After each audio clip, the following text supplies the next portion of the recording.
ఎంత డ్యామేజ్ చేస్తున్నారో ఒక్కసారి మీరు గమనించాలి అని నేను విజ్ఞప్తి చేస్తా ఉన్నాను. ఇంకోటి కూడా నేను చెప్పదలుచుకున్నా రేవంత్ రెడ్డి గారికి. రేవంత్ రెడ్డి గారు, మీకు నేను ప్రత్యేకంగా ధన్యవాదాలు తెలియజేస్తా ఉన్నాను. ఎందుకు తెలుసా? ఇవాళ కన్నా మీ స్థాయి ఏందో మీరు తెలుసుకున్నారు. ఎందుకంటే నిన్న రేవంత్ రెడ్డి గారు ఎవరి స్థాయికి దిగిపోయిండు? కౌశిక్ రెడ్డి స్థాయికి దిగిపోయిండు. ఇలా కాంగ్రెస్ ప్రభుత్వం ఉన్న మంత్రులందరూ, ఎమ్మెల్యేలందరూ ఎవరి స్థాయికి దిగిపోయారు? కౌశిక్ రెడ్డి స్థాయికి దిగిపోయారు. ఇలా ప్రభుత్వం మొత్తము ఒక కౌశిక్ రెడ్డి గారికి, కేసీఆర్ గారి శిష్యుడైన కౌశిక్ రెడ్డి గారి స్థాయికి దిగిపోయాను.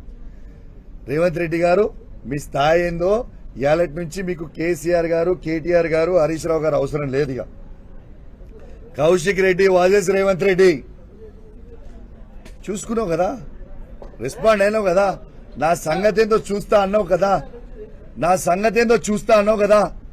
చూడు ఏం చేస్తున్నావు నా సంగతి. నేను ఆల్రెడీ హత్య చేయించే ప్రయత్నం చేసినావు, మళ్ళా రేపు నన్ను హత్య చేయిస్తావు కావచ్చు, నీ దగ్గర అధికారం ఉంది కాబట్టి. I'm ready to die for Telangana. Kaushik Reddy చావడానికైనా సిద్ధంగా ఉన్నాడు, కానీ నీతోని కాంప్రమైజ్ కావడానికి సిద్ధంగా లేడు బాబు రేవంత్ రెడ్డి గారు.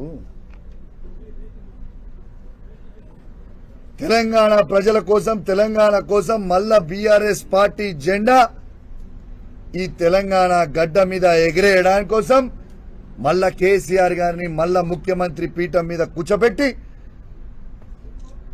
తెలంగాణని అద్భుతంగా మళ్ళా అభివృద్ధి చేయడానికి కోసం కేసీఆర్ గారు ఉండాలి అనడానికి కోసం నిత్యం కొట్లాడుతూనే ఉంటా, నా గొంతు విప్పుతూనే ఉంటా, మీరు చెప్పిన అబద్ధాల ప్రామిస్లని ఎండగడుతూనే ఉంటా. మిస్టర్ రేవంత్ రెడ్డి గారు, గుర్తు పెట్టుకోండి.